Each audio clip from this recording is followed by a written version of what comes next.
So, we've known each other since second grade. Yep. You are now battling cancer for the fourth time. Yep. You know, the first time, the first person that I ever known with cancer was you. And what was it? Was it sixth grade? Sixth. Yep. Sixth grade. 1995. Yeah. I mean, it was pretty crazy for me and our friends and stuff to, you know, hearing about that. But I'm sure it was much more crazy for you.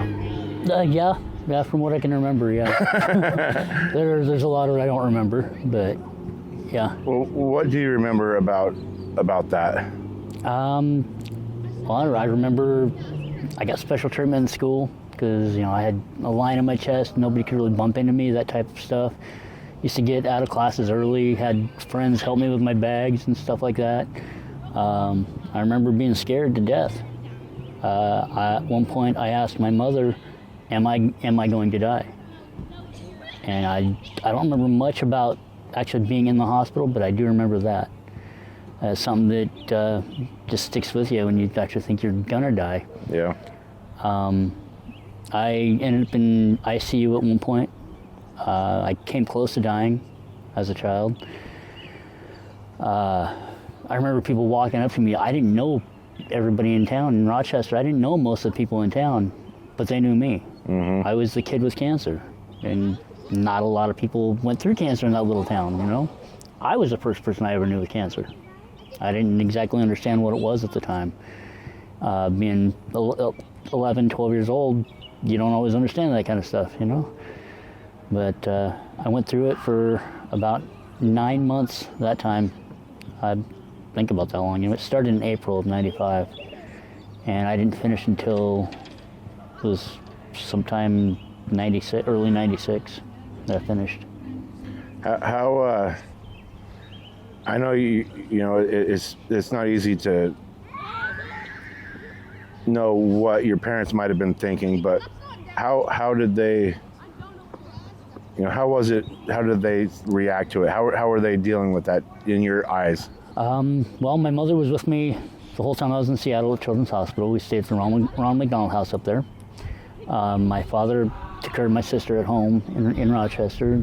It caused a split between them, and they actually ended up getting a divorce right after I finished my cancer treatments. I remember my dad, he wasn't always there mentally or emotionally, just simply because he was other places. He wasn't right there where everything was happening. I would get to go home periodically. I'd be healthy enough to go home for a week or so at a time, and they'd have to drive me right straight back to Seattle. I don't know how many trips we made to Seattle. It was crazy. I remember laying in the back seat of the car, almost passed out while they were driving, and it seemed like it'd be hours and hours before we get there. My sister, I think because of lack of attention to her, I believe that she ended up putting that against me, holding that against me. And I think that's part of why her and I don't really get along these days. Yeah. I do think which I can't really imagine what she had to go through either. To be fair, I never really thought about it. Kind of selfish, but I didn't really think about a lot of other people at that time. I ended up getting a few visitors from Rochester when I was in Seattle. I remember that. A guy named we called Mr. Robin Christiansen. Mm-hmm. Him and his daughter would come up and see me once in a while. Yep, the school photographer. Yep. And he was also the school counselor at the time too. Mm. Yeah. He was a good friend of mine. We'd been friends for years after that, even after high school. Him and I stayed in contact. Another kid that we went to school with, Christopher Randall. Mm. He came up to see me a couple of times. Him and his family would. Kind of distant. We kind of grew apart over the years, but still a good guy. I didn't get a lot of people coming up there. Just simply, it was clear in Seattle. You know, and we were all kids. You know. Yep. Obviously, none of us could drive or anything like that. Mm-hmm. But like I said, I stayed at the Ronald McDonald House. That was a good experience there. I made a lot of friends. I lost a lot of friends. For me, that was the hardest part. It was losing the friends. I was one of the younger kids at the Ronald McDonald House. I hung out with the older kids. My best friend was 15 while I was 11. He ended up passing the following December. His mother still is, I believe she still is in Alaska. Guy named Manuel Riza. I've got a horrible memory, but I'll never forget his name, never forget his face. He was a good guy, treated me like a little brother, and it was awesome. I'm still in contact with one kid from there, from that far back. He was a little 3-year-old kid at the time, followed me around like a puppy dog. We gave each other nicknames and everything. I still call him Squeaker. Even now, he's graduated from college now, I still call him Squeaker. He was Squeaker and I was Shorty. So yeah, kid named Roger Jensen. He lives over in Montana. Actually, his mother's writing me up some stuff from back then, just her memories of everything. She's writing some stuff up for me for the book that I'm going to be working on. So, which is awesome, because obviously Roger can't remember much. But no, he beat it. He's doing awesome now. Healthy. Yeah. I can't really think of a lot of kids who did beat it from back then. Yeah, it was a lot different back then than it is now. They've got a lot more options now. Back then it was either chemotherapy or radiation. That was it. And it was very limited on what kinds of chemotherapy there were. Yeah. What kind of cancer did you have? At that time, I had non-Hodgkin's lymphoma. And I believe it was stage 2, I believe. And what kind of cancer is that? That's in the lymph nodes, in the lymphatic system. Okay. The immune system. Okay. Yeah. I've had lymphoma every time I've had cancer. I believe that was the only time I had non-Hodgkin's. I don't know the difference between non-Hodgkin's and Hodgkin's. To this day, I don't know the difference. I do understand non-Hodgkin's is worse than Hodgkin's. It usually gets more aggressive and attacks harder. Okay. Hodgkin, I had Hodgkin's the second, third, and this time had all been Hodgkin's, from my knowledge. Like I said, my memory is not the greatest. Yeah. But yeah. And so, you say it took 9 months to beat? About 9 months, I believe, yeah. Okay, and how long after that till you had your second cancer? I had my second cancer in, let's see, second one was 2007. That's when I was diagnosed the second time. So that's over 10 years? Yep. Yeah, about 12 years later. 12 years later. Yeah. And so how old were you at that time? I would have been right around 22, 23 years old. Okay. And how was that? I mean, I know when you were younger, you had your parents for sure were like around at least. When you started getting 22, did you still have your parents there to help you? Or? Not really, because I wasn't in the same area they were in. Yeah. At that time, I was living in Missouri. The only people I really had there was the woman I was dating at the time, and my son had just been born. He was only about 6 or 7 months old when I started my treatments. For me, that was the hardest part there, was being able to spend time with him, and I couldn't really hold him even because of the cords I had in my chest. So that was really rough. That was a very difficult part for me, was not being able to hold my kid. And not being able to really play with him a whole lot either. Didn't have the energy. So that was the most difficult part there. Yeah. Yeah. But I ended up beating it that time. At the time, I actually lived right across the street from the hospital, so it was very convenient. I remember they would put a chemotherapy bag that they would hook up to me, and I'd have to go for a couple days with that on me. I remember I believe it was shortly before Thanksgiving, because I had to wear that to Thanksgiving dinner, and that was awkward for me. Yeah. It was kind of embarrassing. I mean, everybody knew what was going on, but it didn't make it any easier for me. Yeah. So yeah, it was pretty embarrassing then for me.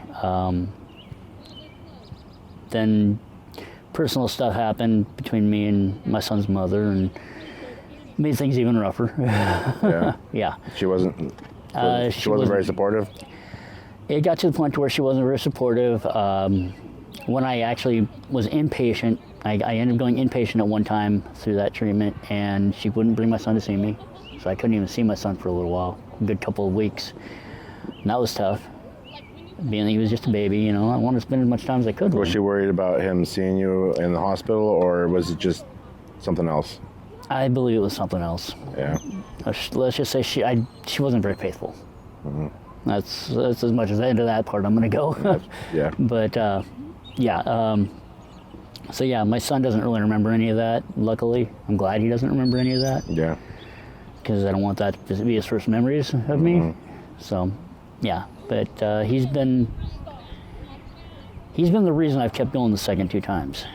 Well, really the last 3 times, really. Right. Yeah, if it wasn't for him, I probably would not be here. How long did it take you to deal with that cancer situation? That I believe was about 6 or 7 months total. So it wasn't nearly as aggressive. Being that it was Hodgkin's, it wasn't nearly as hard. Of course, I still had no energy at all. Right. I couldn't really do anything. So that part was a little rough. I mean, it's all been rough, but the worst one was when I was a kid. That was the most aggressive one that I've been through up until this one. The third time I had it, I had Hodgkin's. I believe that was stage 3, and that would have been in 2017. So about 10 years later. Yeah, I was living here in Aberdeen at the time. So yeah, I ended up getting that.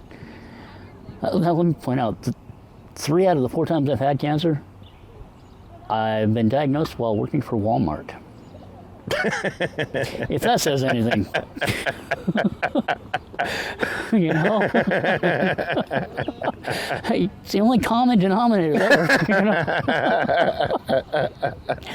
But I do believe the first time might have had something with the pesticides I'd been around. Yeah. Yeah, I lived right across the street from a dairy in Rochester. There was actually another girl we went to school with, a guy diagnosed with cancer right before I did. Don't remember, her name was Kimberly something, that's all I can remember. But, no, Kendra Steelhammer. She'd been diagnosed with cancer, and they surgically took her leg off. So what they ended up doing with her. But she had gotten the same kind I had gotten. I'm going to go back to my childhood one for a minute. Yeah. I think one of the scariest parts about it for me and for my mother mainly was at the Ronald McDonald House. There was a girl, as I started, who actually passed away from the same type of cancer I had. So looking at it from that angle didn't look too good for me. Yeah. You know, that's kind of a scary thing. Yeah. I can imagine. But I heard there were a few people that had come down with cancer in the Rochester area. And I'm thinking it's due to the water, due to chemicals in the water, that type of stuff.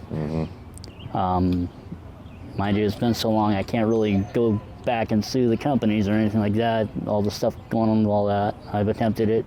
They pretty much told me, we can't do anything for you. It's been too long. Yeah. Thanks, guys. Well, I'm still going through it. Does that count? But they look at the following cancers as something completely separate. So, but it is what it is. Yeah. 2017, that was so Rasty. That's when you had the that fundraiser where me and Josh came in and. Yep. And that was when. God, it's been that long. Wow. Yeah, 7 years 7 now. years, man. Wow. Yeah. But We hung out. We hung out a little bit here and there a few times after that. Yeah, a couple times. Yeah, you guys would come down. We'd be drinking. That was interesting times. No, you guys actually showed up for my birthday. That's what it was. Yeah. It was my birthday. You guys showed up. You guys completely surprised me. The Eagles, my friends at the Eagles, they threw a surprise birthday party for me. I mean, we didn't know if I was going to make it through the cancer or anything. That's mainly why they did it. I had people come from hadn't seen you and Josh in almost 20 years at that time, you know, and just the fact you guys showed up, I was like, wow. Well, being that Josh and I knew each other really well from school, and he rode my school bus when I was in Rochester. So Yeah. we knew each other really well, but you and I didn't really know each other that well. We Right. mainly knew who each other was. That was about it.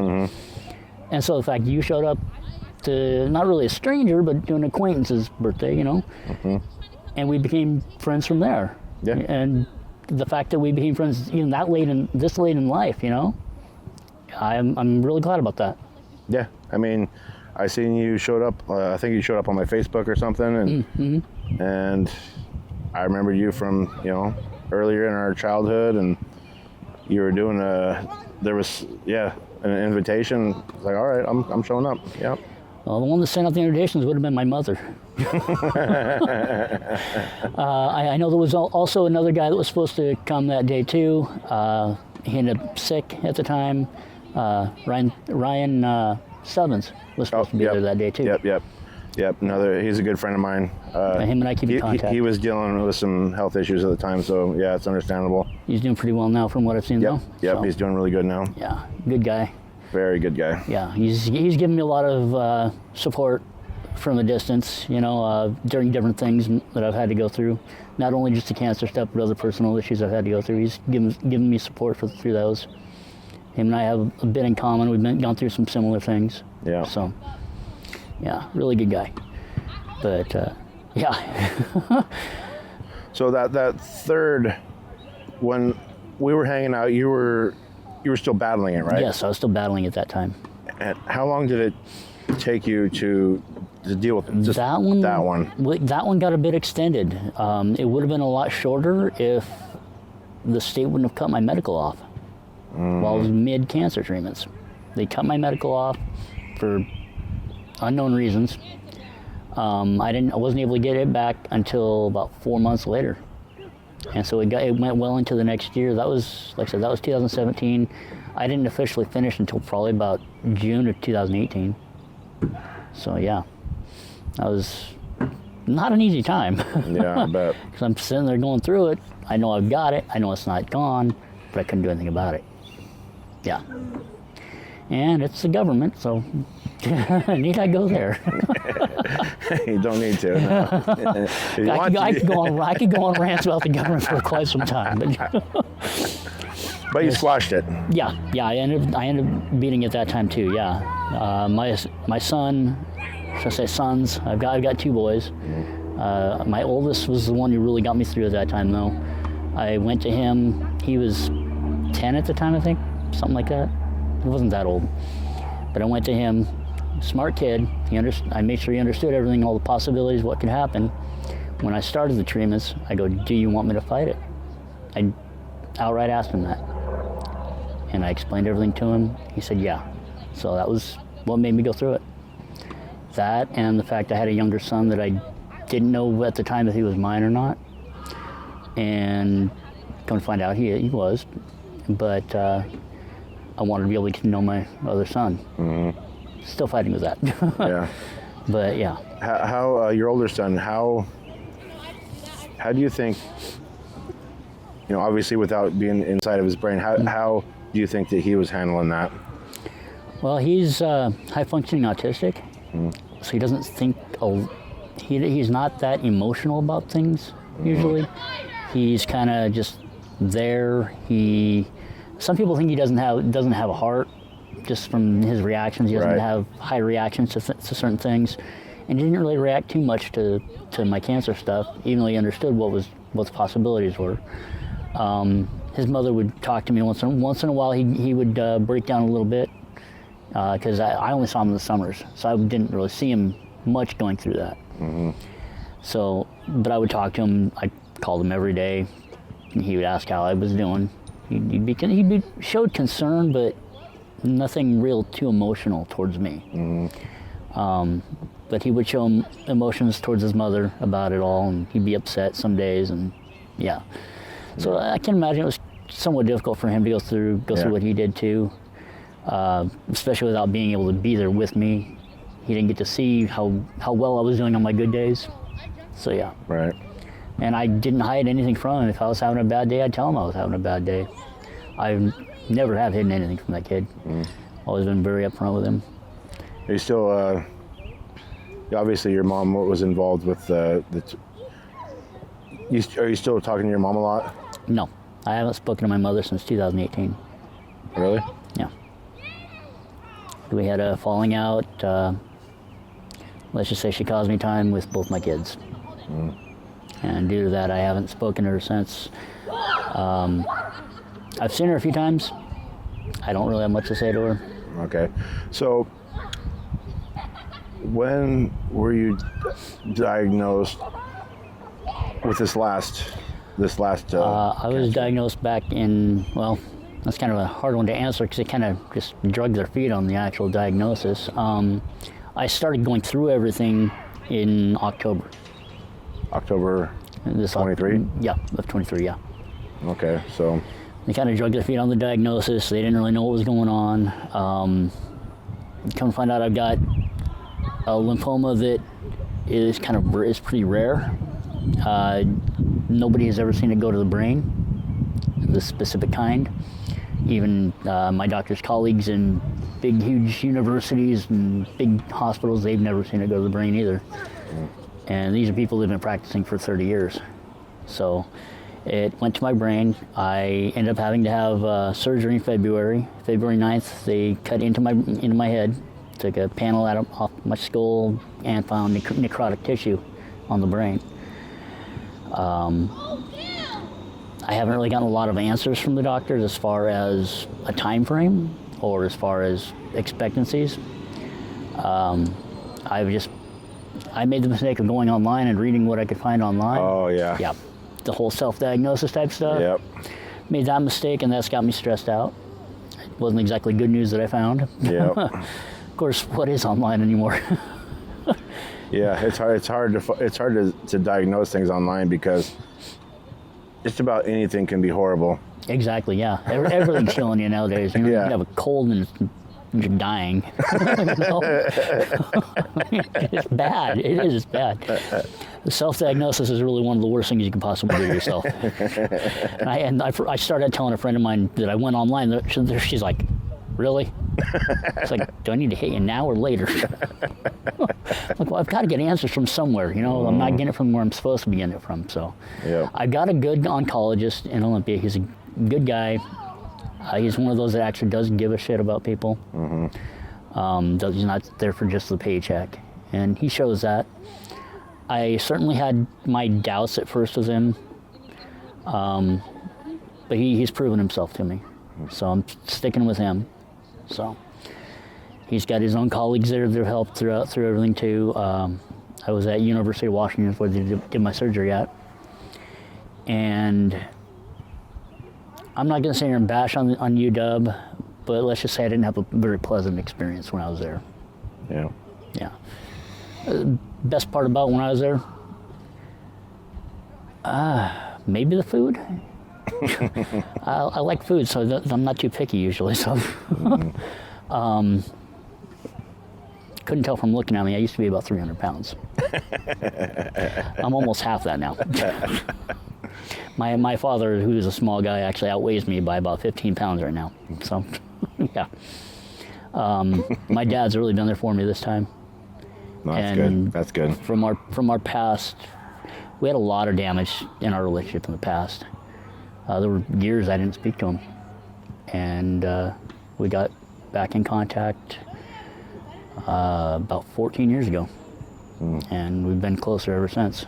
So that's good. I think both him and I had some growing up to do, and I'm not going to fully blame everything that happened in the past on him. I think I was a part of it as well. I do think that I feel at least that he's maybe been trying to make reparations for the past as well. I mean, he's not the perfect dad, he's not the perfect guy, but he's trying, and it definitely shows. That's all anybody can do. Yeah. Nobody's perfect. Some people are better than others, but the main thing is try. See, he's also gone through cancer as well. Oh, really? Yeah, he had throat cancer. I believe it was throat cancer. They removed his voice box and everything like that. Wow. Yeah, that was a big thing. We thought we were going to lose him at one point. It was kind of scary for me. So I was actually on the other side of it. But mind you, my mother's been through cancer at least twice that I'm aware of. Really? Yeah, she went through it when I was about 14 14 or 15, and I was the one that had to take care of her. So I've been on the other side of the cancer stuff as well. It's kind of run rampant through my family. I'm mainly on my father's side, but they keep saying that my kind of cancer is not hereditary. Okay, well, why does everybody in my family get it then? Yeah.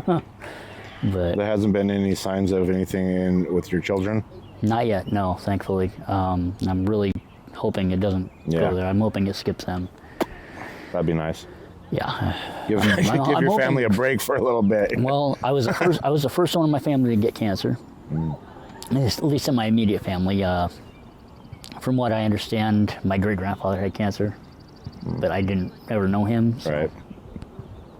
My grandmother's had it. My great-aunt had it. My great-aunt battled it for about 15 years, I believe, and it finally took her.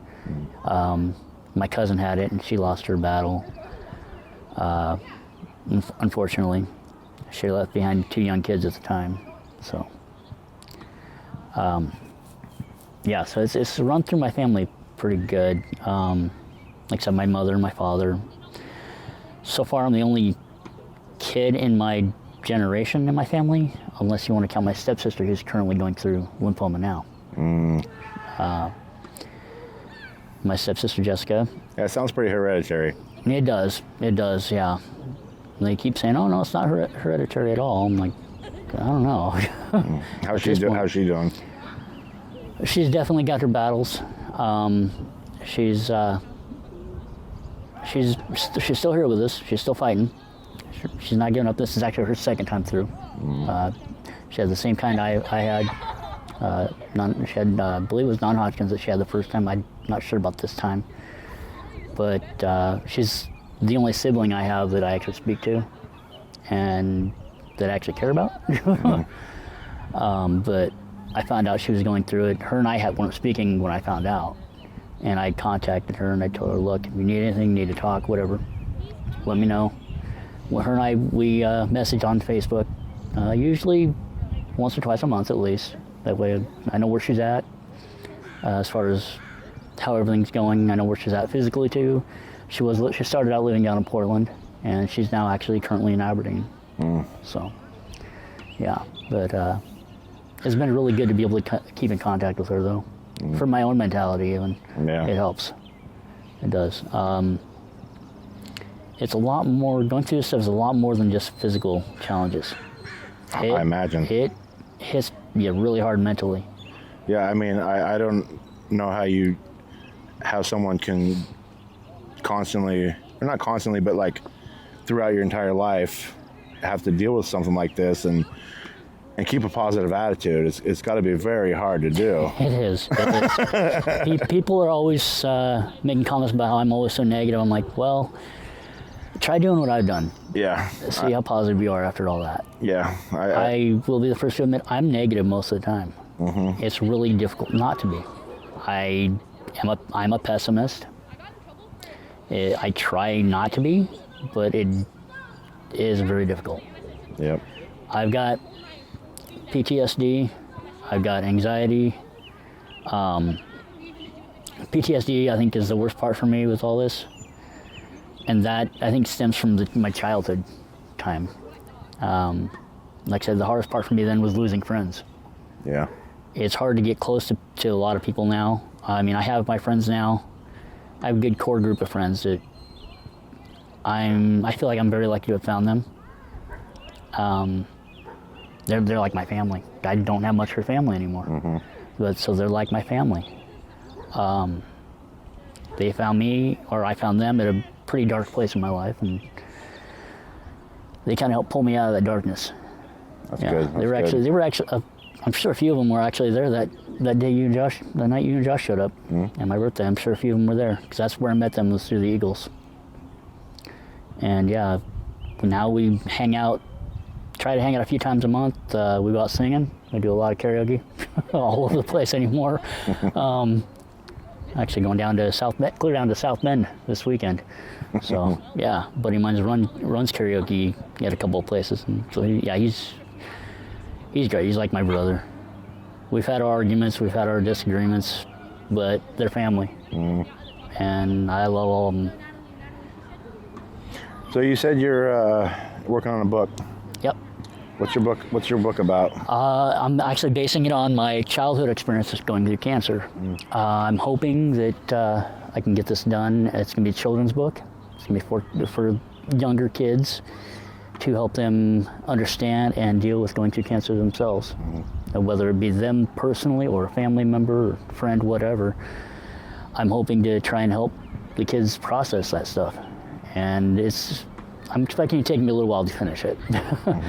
But I've got my kid there to help me with it, give me his ideas and thoughts on it from that perspective. I've got people I knew when I was younger, when I was going through it. Like I said, my friend's mother is writing me some stuff, so that's going to help. I'm going to talk to my dad, his view on it.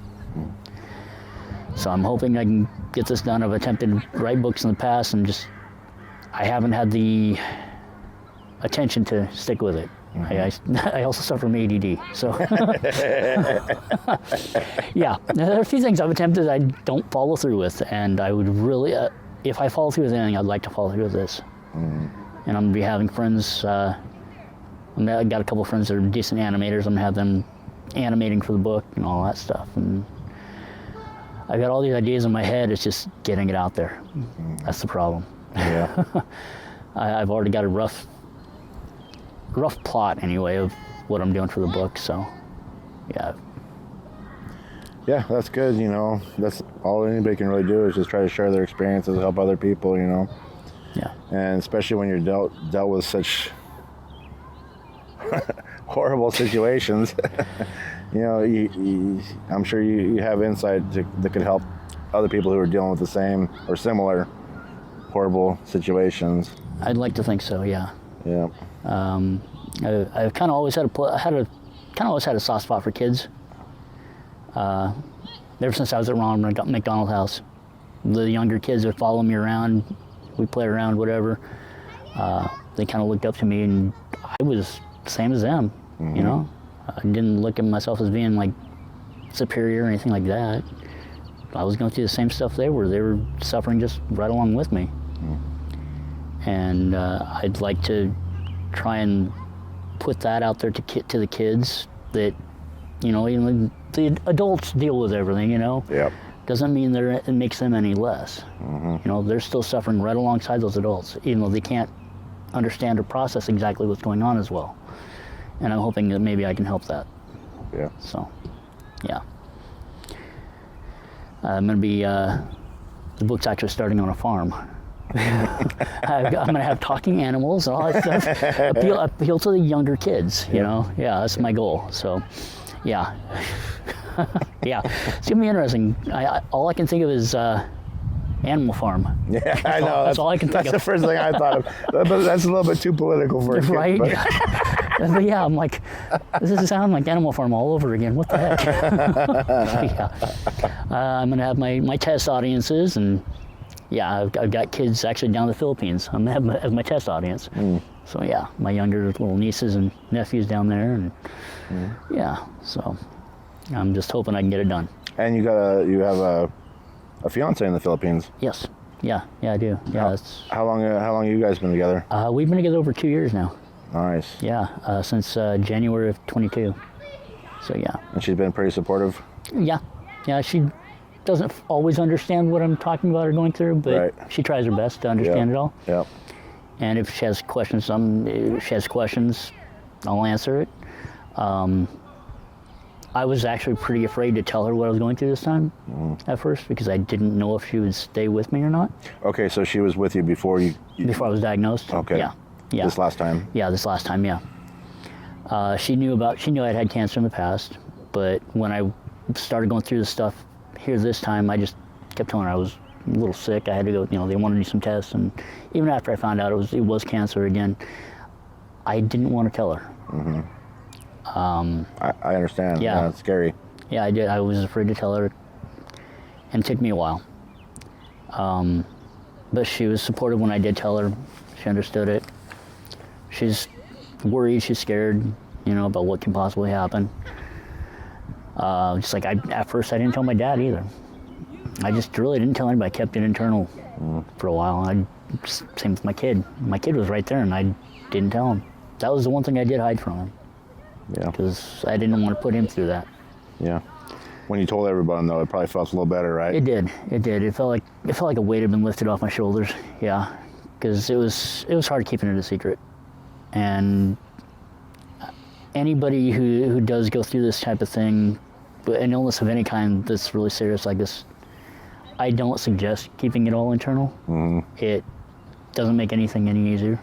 That's probably a lot of people's first instinct is just keep it quiet. Yeah. Because you're just embarrassed, you're afraid, you're scared. Mm-hmm. Like, you don't want other people to worry. You don't want to upset everybody. You know.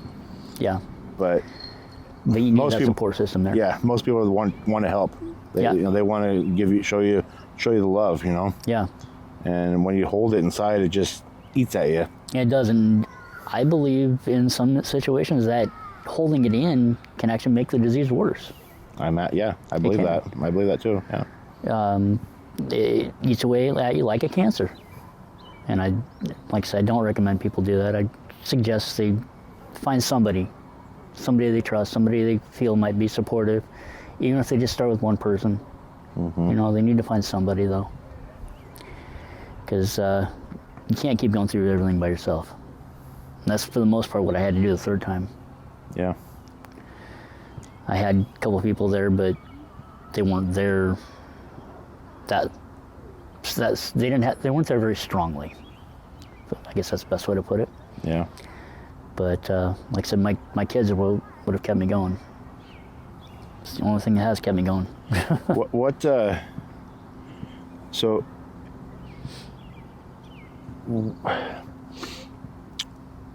how do you find out that you have cancer? What happens first that makes you think, or it makes you think you need to go get checked, or because you've had it all these different times. Mm-hmm. How do you find out initially? What gives you a clue? For me, the first time I found out, I had a lump underneath my arm, in my lymph nodes underneath my arm. Okay. You've got lymph nodes all over your body, and for me, that's when I found out the first time, and I was randomly getting sick. Randomly started throwing up just out of the blue. I actually thought I was allergic to popcorn at one time because my parents would go out, leave me and my sister home alone. We'd watch movies, eat popcorn. The next morning, I'd be puking my guts out. And I thought I was allergic to popcorn. I couldn't eat popcorn for years. Couldn't even smell it for years. Now, it's not so hard. I'm still not a big fan of it, but I can tolerate it. Actually, just was talking to a buddy of mine the other day. He was sitting there eating popcorn next to me, and I was telling him this. He's like, "So am I bothering you?" I'm like, "No, you're good." I'm like, "It's not a problem now, man. Don't worry." But so it's not as bad as far as that part goes. The second time, I had a lump underneath the other arm, and on the other side. Third time, I had a lump up here, right on my clavicle up here. I actually got a pretty large scar right there. It actually got so bad it broke through the skin. Wow. The tumor itself did, and they had to go in and operate and remove that. I got the fourth time I had a lump underneath my arm as well. It's all been underneath my arms as far as lymph nodes really, and in like just the shoulder areas. I've actually got more swelling going on right here right now even that my doctor hasn't really looked at too much yet. So I don't know what exactly is happening there, but I'll find out. Really the main focus I have right now is anything I've got going on in my brain. That's my big worry right now. Yeah. It's all the chemo. I've gone through chemotherapy the first 3 times. That's all I had was chemotherapy. This time I chose to go a different route. I'm going with immunotherapy this time. It's not quite as harsh on the body, but and it's not quite as often either. Right now I'm going through a regimen where I'm going up to Olympia every 6 weeks and getting immunotherapy. I got to do that for a year. As opposed to me having to go through chemotherapy, go clear to Seattle every 2 to 3 weeks, stay there for 5 or 6 days, and then being able to go home if I'm healthy enough. So I'd rather go see the immunotherapy. For me, obviously the chemotherapy isn't doing the trick, so try a different way. I don't believe lymphoma, I could be wrong on this, I don't believe lymphoma reacts well to radiation. I don't think because they have never offered me radiation. I've only actually known 2 people that have gone through the radiation treatments, and that was my father. He went through radiation and chemotherapy both, and my great aunt. I believe at one point she did have radiation. And from what I've heard of it, it doesn't sound like a very fun time. Yeah. Yeah, no thanks. I'll pass. I don't feel like having sunburns over my body, and yeah, or worse than sunburns for that matter. But yeah, so I'll stick with the other therapies for now. You know, unless it comes down to it to where that's the only thing that can possibly help, then I'll try the radiation. Excuse me. I'm hoping that this is the last time. I said before that 3rd time's the charm, right? Not in this case. This time, 4th time. Hopefully this time's it, because mentally, I don't know how much more I can take. Really, it's what it comes down to. I've been in a lot of dark places through the past couple of times. I've been in a lot of mentally challenging places, and physically challenging. I don't have a lot of energy, like even now. That's the one thing the immunotherapy does to me, is it takes my energy, what little bit I even have. I can't really go out and do a whole lot. I try to go out as often as I can and go to the grocery store. Just going to the grocery store exhausts me. Right now I'm pretty tired. I went out to the beach today for an interview, and that took a lot out of me. But went home, took a nap, which is definitely not something I'd be saying at this age, I wouldn't think. But yeah, now I treasure those naps. As a kid, no, I hated them. But definitely as I've been getting older, I'm noticing I want to be young again. I miss being a teenager. Oh, I really do. Yeah. A lot less responsibilities, that's for sure. Yeah. But yeah, my son, he'll be 18 this year. I'm gonna hopefully just keep leaning on him. He knows, he helps me out a lot. Does a lot of the cleaning through the apartment. Runs to the little convenience store if I need something small. Or once in a while even to Walmart or something, he'll run there. Which for him is a challenge anyway, just because of his own personal issues. But he'll do it. He doesn't really argue with me much, which I'm thankful for that, because I don't have the energy to argue back. I'd rather just forget they're arguing and thump on him for it, but no, he's been pretty good through most of this. He has. He's been a big help, which I'm thankful to have him around.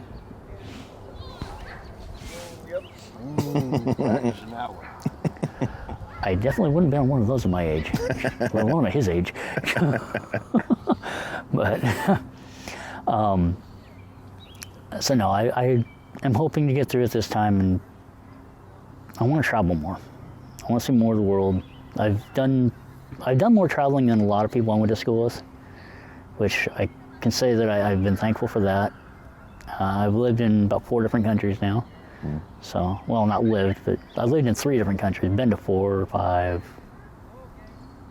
different countries. I want to go to more. I like food, and trying different foods in all these countries is part of the reason I like to go. Yeah. And the people. Yeah. Well, for example, the most friendly people I've found so far have been in the Philippines. They're very welcoming people. I've got family down there that's pretty much adopted me. My fiance's family, they call me brother and stuff like that. And I've got the kids call me Tito, which is uncle.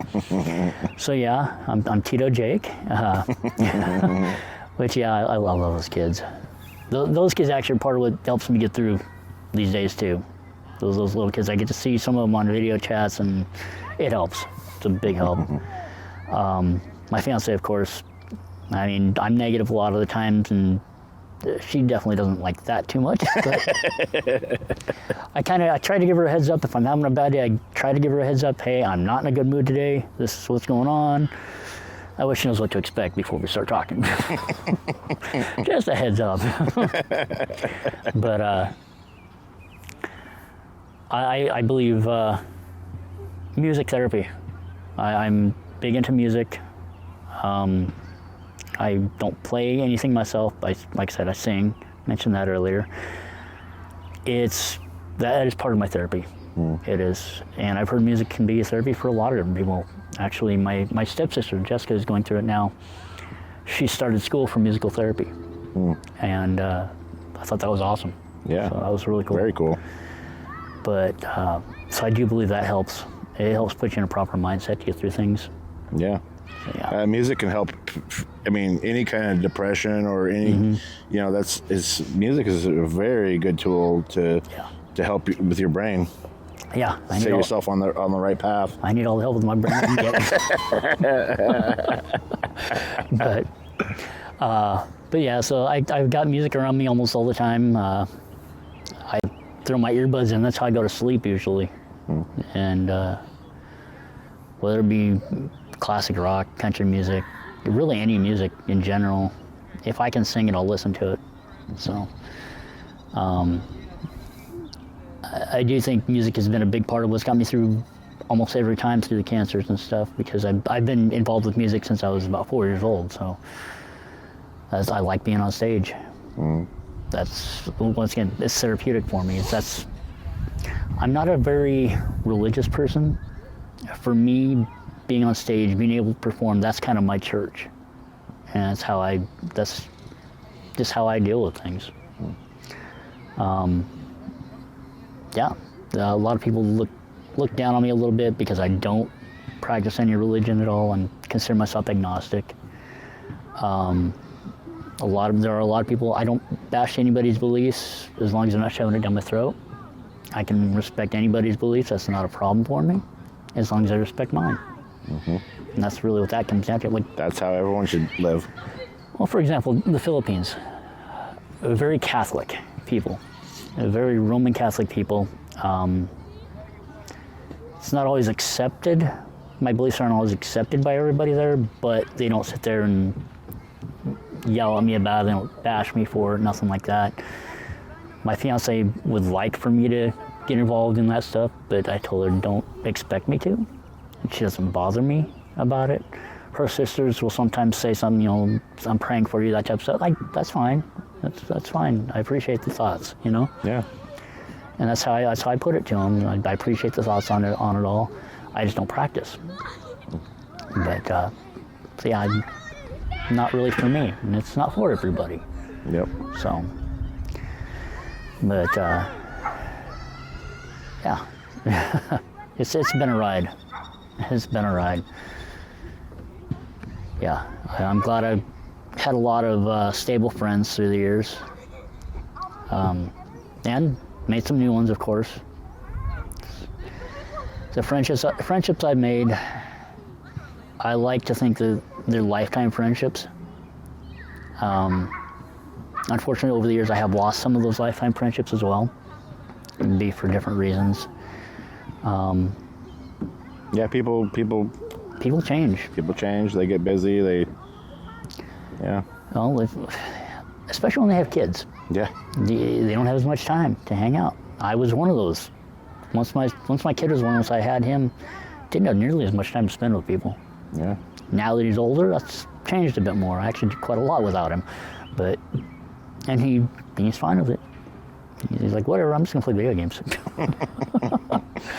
But well, if he had it his way, that'd be his entire life. It would. I don't understand most of what he does, but yeah. The whole Pokemon thing. I do it once in a while when I'm out walking. I'll play Pokemon Go. Somebody while I'm getting exercise. And I believe that part of Pokemon Go is good for people. Yeah, being outside. Yeah. Yep. Which I'll send them on walks and stuff. And go do that. I'm like, just go. Go find a Pokemon. Yep. Like, you can take your phone. You're not grounded from it today. Now tomorrow, that's another story. But no, like I said, he has been there for me quite a bit. So I try to embrace that part of it, because when I was younger, I wasn't really, him and I are completely different when I was his age. When I was his age, I was on my own, I was on the streets off and on. Yeah, the same with me. Generational thing. Yep. We were out everywhere, just blocks away. Walking across the entire towns. Yep. Doing whatever we wanted to do. Me and a buddy of mine, just out of pure boredom. It was almost every night. I'd wait for him to get off work, and we'd go walking around town. We didn't have a car at the time. Neither one of us had a car at the time. And so we would walk from one end of Aberdeen clear to the far end of Hookwim and back in a night, just walking. We got our exercise, but it was still pointless. But no. Now kids are on video games. It's pointless, but no exercise. Yeah, at least then we got exercise, yeah. Yeah, that's the difference between then and now. Generations and technology. Technology these days drives me nuts. I don't like it. I use it, but I don't like it. Yeah. If you don't use it, you're not going to get very far anymore. And I kind of feel sorry for the older the older generation, the ones that came before us, because they hate it even more than we do. Most of them do anyway. Most of them. My dad, it took him a little while to figure out his laptop. Took him a little while to figure out his phone, but now he's got it down. He knows more about some of that stuff than I do even. But so he's trying to get along with the times. For the most part, he is. Yeah. He's still way back in that other generation too. He's outside. He cuts wood almost every day, it seems.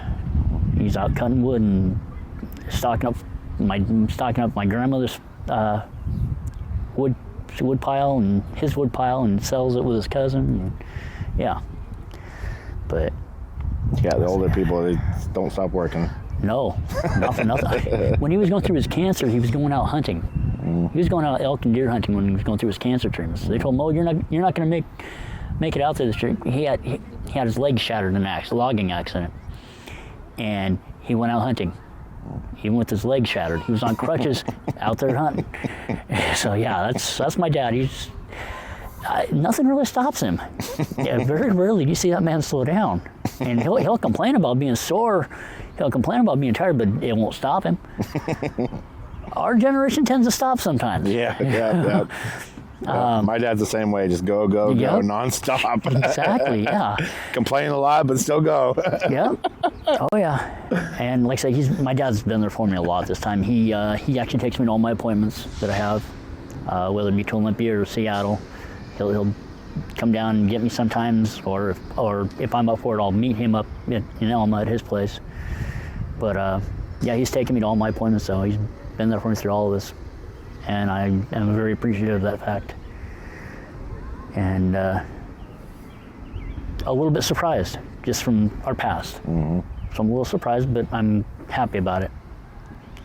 It's like I said before, you got to have somebody there. Yeah. Got to have somebody for support. And through this, he's been my rock.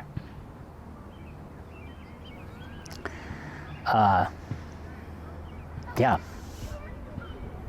I mean, I'm not one to break down and cry in front of anybody.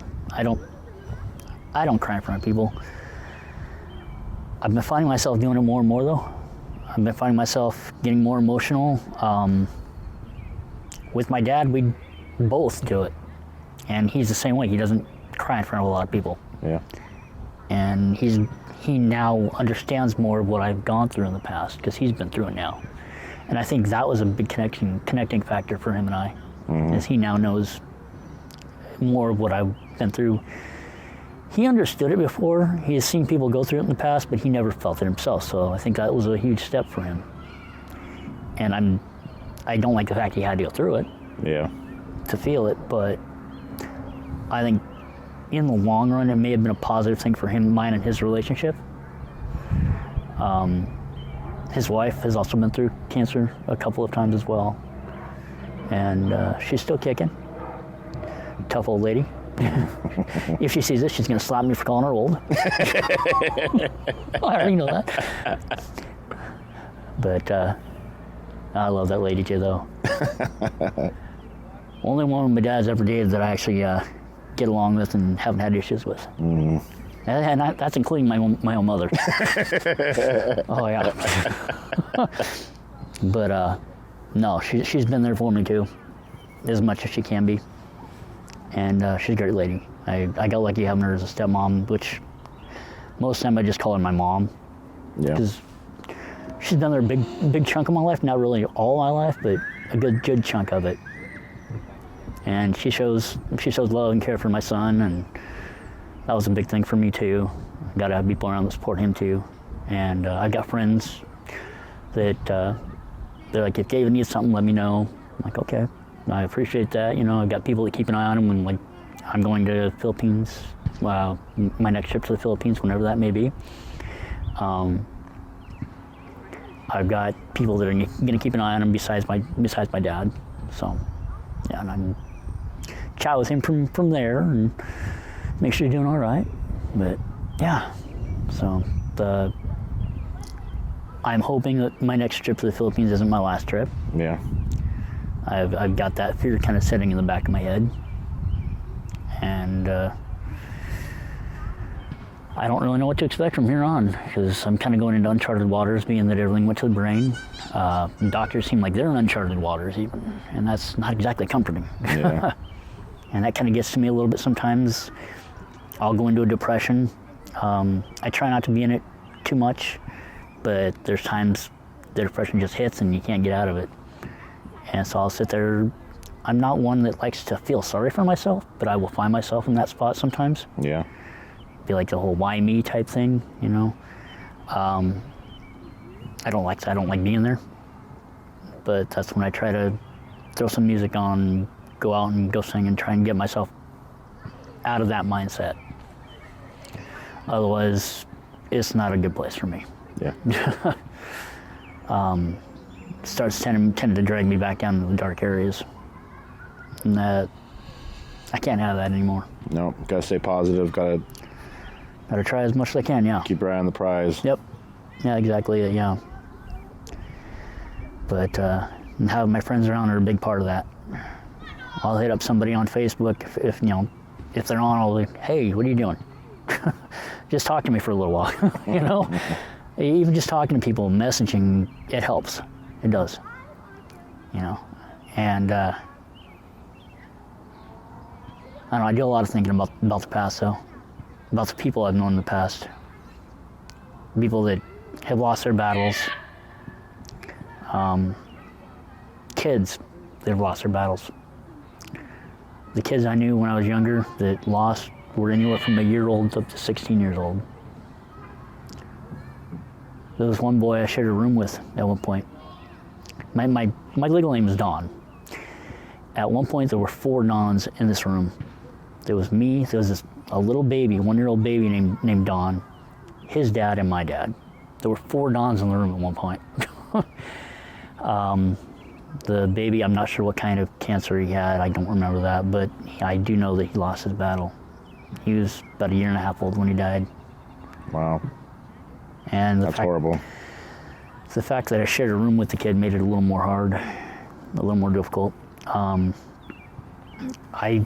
do think there needs to be more emphasis on children's cancers, childhood cancers, and kids going through it, and more support. I mean, I know they have a month for it. September is Childhood Cancer Awareness. It's also, I believe it's also Lymphoma Awareness Month. So it kind of hit me twice that month. But there definitely needs to be more done for kids. Children's Hospital does a good job.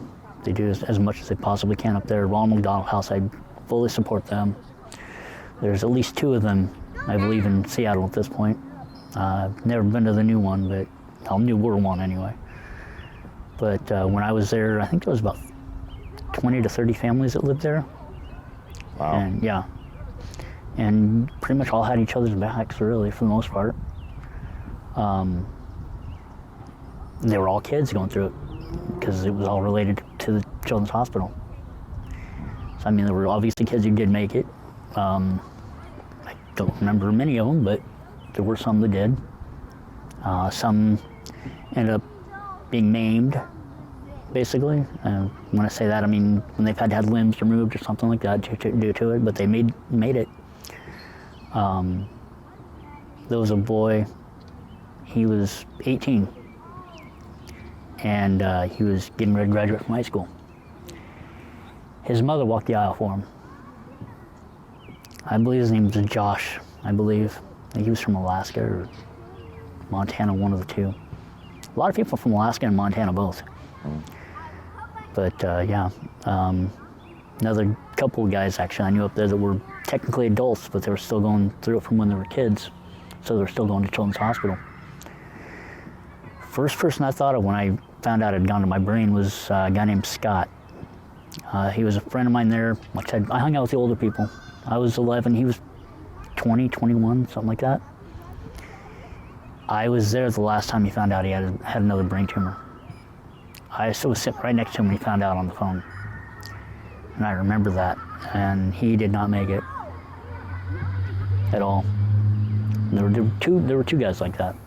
Just the best memory I have of Scott though, Ben & Jerry's ice cream. Jerry came up to the hospital, and my buddy Scott was too sick to go meet him and get free ice cream, so I went and got free ice cream for him. It happened to be his birthday, so I brought free ice cream for his birthday. Chunky monkey. But some good, some bad memories. So yeah, try to remember more of the good. It is difficult though. But I don't really know what else to say. Well, one of my cameras just shut off. I think it might have run out of... That's what I was wondering. I thought I saw something go off there, yeah. Let me see what I got going on here. Oh, and I got... my leg's asleep. I'll just stand up for a second myself. All right, so I'm going to set up this camera so that we can do just a last final shot. Okay.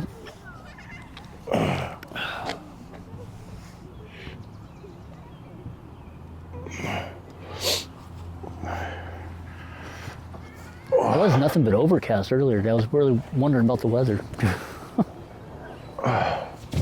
Turned out nice out here though. All right, so it's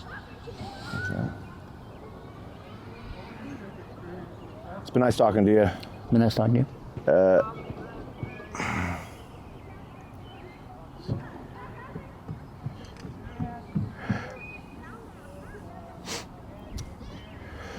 So yeah, I know this not easy to talk about this kind of stuff. Honestly, it's not easy for me to ask you about this kind of stuff. But hopefully somebody will benefit, from being able to hear other people's stories, That's what I'm hoping. I'm hoping you benefit from being able to tell your story. That's really the purpose why we're doing this, Hopefully it'll benefit you, benefit other people. And I'm really happy that you were willing to talk about your story. I do actually feel like a little bit has been lifted, actually. It does make me feel a little bit better. I appreciate that opportunity. Thank you. Good. Yeah, thank you very much. Yeah. Hoping it does help somebody. Yep. Because people going through this stuff need as much help as they can get. Yep, not easy life for some people. Almost 30 years of it. Yeah. And I'm only 41. So yeah, it's been a while, been a trip. Yeah, next year will be 30 years. Yeah.